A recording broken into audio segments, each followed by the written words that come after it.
ഹരിശ്രീഗണപതയേ നമഃ. അവിഘ്നമസ്തു. മഹാകാള്യേ നമഃ. ഞാൻ രാജേഷ് തലയൽ. ശ്രീകൃഷ്ണവിലാസം കാവ്യം ഭാഗം 4ലേക്ക് കിടക്കുകയാണ്. ഈ ഭാഗത്തോടുകൂടി 1-ാം സർഗം അവസാനിക്കുകയാണ്. കഴിഞ്ഞതിൻ്റെ തുടർച്ചയായി ദേവന്മാർ സ്തുതിക്കുന്ന വിഷയം ഇവിടെ ഈ ഭാഗത്തിൽ തുടരുകയാണ്. അനന്തശക്തേരപ വിക്രിയസ്യ തിസ്രസ്ത്രിലോകീശ്വരശക്തയസ്തേ വിദന്മദേ സ്ഥാവരജംഗമാനാ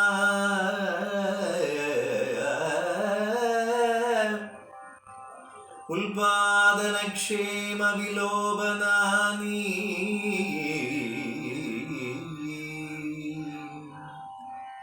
കടാക്ഷമാദ്രേണ ഭവാംബുരാജേ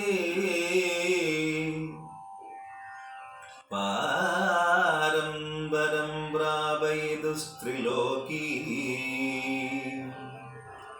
സകർണമസ്യ പരമാധാരസ്തേ യജ്ഞാനുരൂപം ഹി ഫലം ക്രിയാണാം.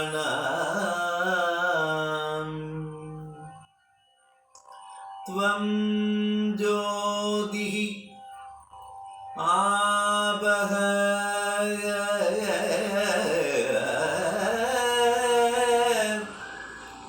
ത്വമസി ത്വമുർവീ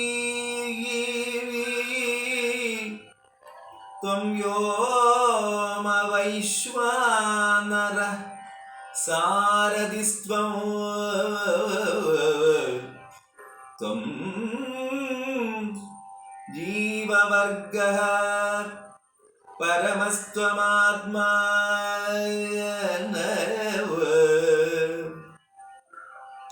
യനാസി കിം നാമ ജഗത്പതേ തദ്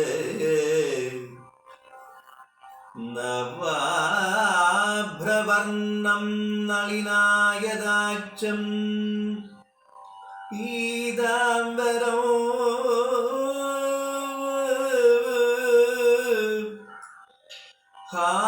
ഹാരകിരീടനം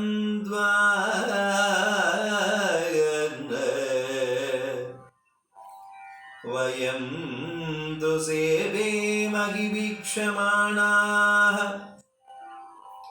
സായുജ്യം നന്നിച്ഛതി കഃ സുഖാർത്തി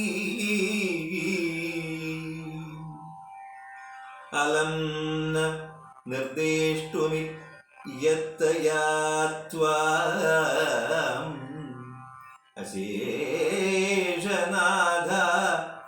ശ്രുതിരഗ്രിമാപി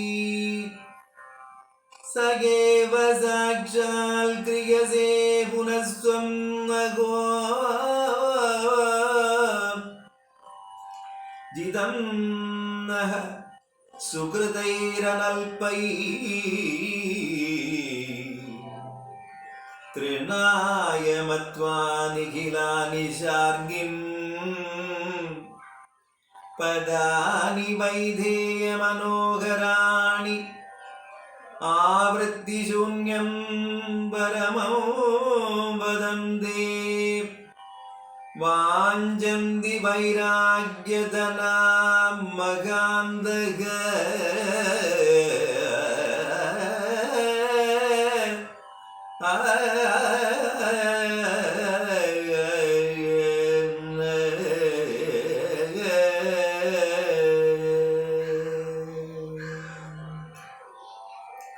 ശ്രീകൃഷ്ണായ നമഃ.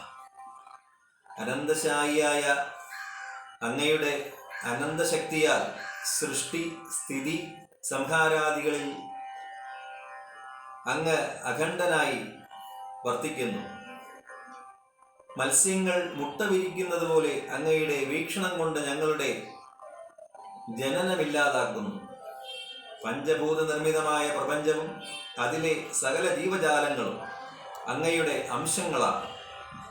മഞ്ഞപ്പട്ടുടുത്ത് കിരീടധാരിയായി കാർമേഘവർണ്ണനായി താമരക്കണ്ണനായി പ്രത്യക്ഷമായ ഈ രൂപം കണ്ട് സകല സുഖങ്ങൾക്കായും ഞങ്ങൾ അങ്ങയെ പൂജിക്കുന്നു.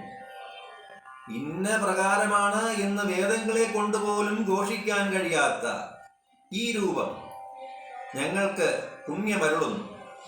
എങ്കിലും മൂർഖന്മാർ കാക്ഷിക്കുന്ന സ്വർഗപദങ്ങളെ തൃണവൽക്കരിച്ച് വൈരാഗ്യം ധനമാക്കിയ മഹത്തുക്കൾ അങ്ങയുടെ മോക്ഷപദത്തെ ആഗ്രഹിക്കുന്നവരാകുന്നു.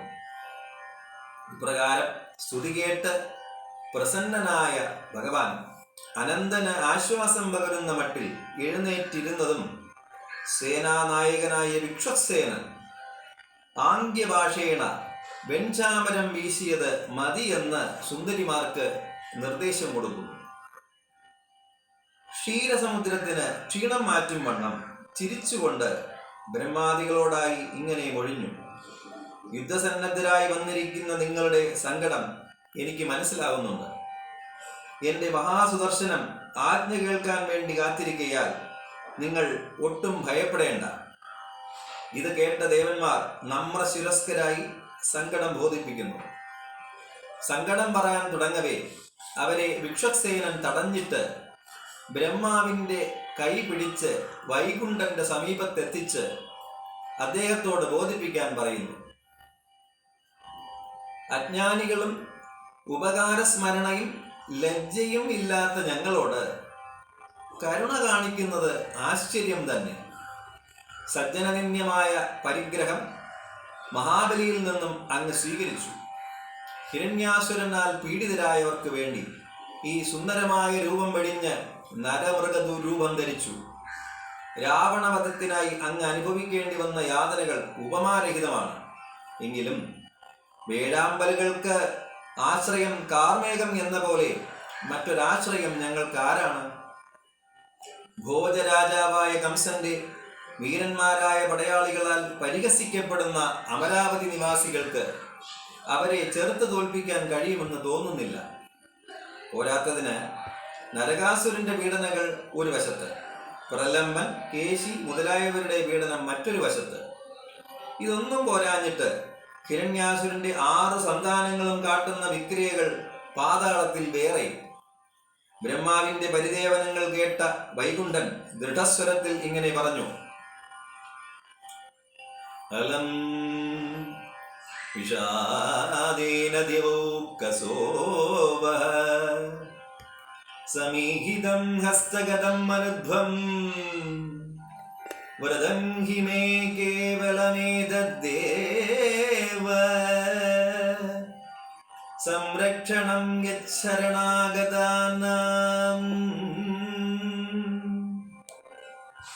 മാമർത്ഥയന്തേ വസുദേവ പത്നൗ പത്നീജ നന്ദസ്യ സുതം ഗുണാഢ്യം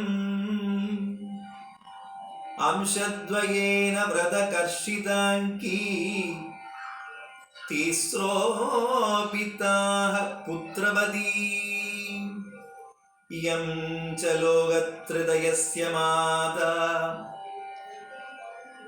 യം ച ലോകത്രയസ്യ മാതാ മായാവിദാനാമമ ശക്തിരഗ്ര്യാ കാര്യാണി വക്കാന്യവികർത്തുമുർവ്യാം ജനിഷ്യതേ ജന്മ വിനാശശൂന്യാ തദ്ഗച്ഛത സ്വർഗമവേദഖേദ ന കാലഹാനി പരിശങ്കനീയ അനേശാർഗേണ ശവേശരൈർവഹ സദ്യോ മനഃശല്യമപാകരിഷ്യേ.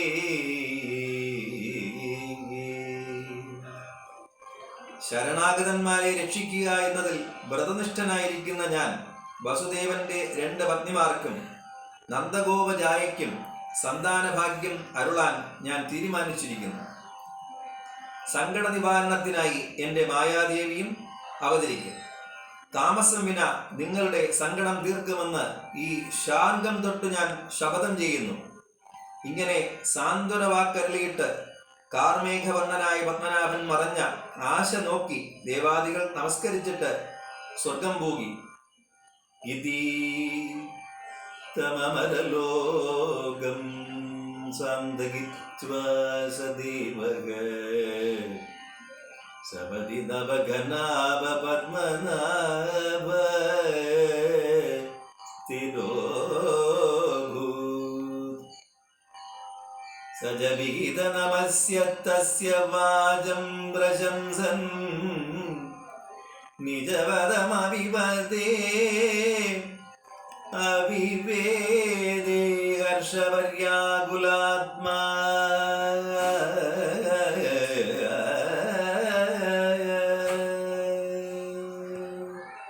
എല്ലാവരെയും ഗുരുനാഥനും മഹാദേവിയും ശ്രീകൃഷ്ണ ഭഗവാനും അനുഗ്രഹിക്കട്ടെ എന്ന് പറഞ്ഞുകൊണ്ട് ഒന്നാം സർഗം ഇവിടെ അവസാനിപ്പിക്കുക.